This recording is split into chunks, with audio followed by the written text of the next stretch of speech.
Ndraindava amin'ny vavony fanatanjahantena ho tanterahana andreny vodrovakina karatra manomboka ny 30 oktobra avy izao ary ny fahenina ny volana novambra vao ifaran'izany ny fifaninana nasionaly eo amin'ny taranja tenisy ho an'ny sokajy rehetra. Raha antsika ny fanampanazavana.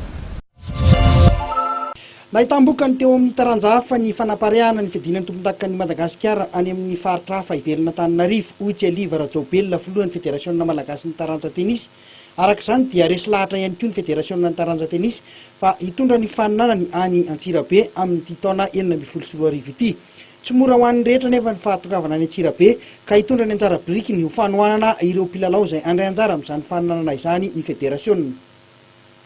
Ny championnat de Madagascar le ataony Antsirabe zany satria anisany hitantsika zany zao fa namala ny ligue Analamanga amin'ny fahasahiranany amin'ny hitondrana ny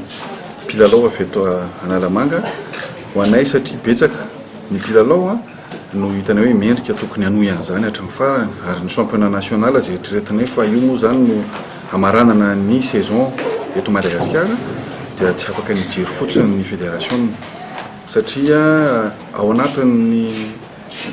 fijerevana hatrany hatrany foana zany hoe mety ho an'ity taranja ity izahay dia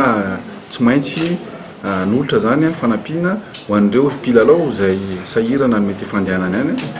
ka anisan'izany ny anomezanay ny hébergement mandritra ny herinandro ho an'ireo zany izay mpilalao mihevitra fa tsy afaka manana izay fahefana hanao an'izay zavatra zay any Antsirabe. Ny wildcard dia efa misy ireo mpilalao maromaro izay efa nangataka ny andray anjarany amin'ny championnat de Madagascar io. Misy koa moa zany ny ataontsika hoe fifanarahana efa napetraka ny araka tamin'ireo ligue isaparitra ny amin'ny hoe reto mpilalao reto izay tsy nandray anjara tamin'ny championnat régional dia sarotra ny afahany mandray amin'ny championnat de Madagascar. Misy ihany koa nefa n'ireo tournois izay mikarakarana tao anatin'ny hoe sous l'égide en fédération raha hitentsika ny lanja miakatra na le cap 2020 zany maromaro ao anatin'ireny dia efa tournoi fédéraux daholo ireny rehetrarehetra ireny ary izany zavatra zany no raisinay ao anatin'ny hoe fanomezana ny valiteny ny fédération hoe iza no afaka andray anjara ny wildcard. Mpilalao manodidina ny 300 avy amina ligue paritra 7 no andrasana ny Antsirabe amin'ity faninanana ity.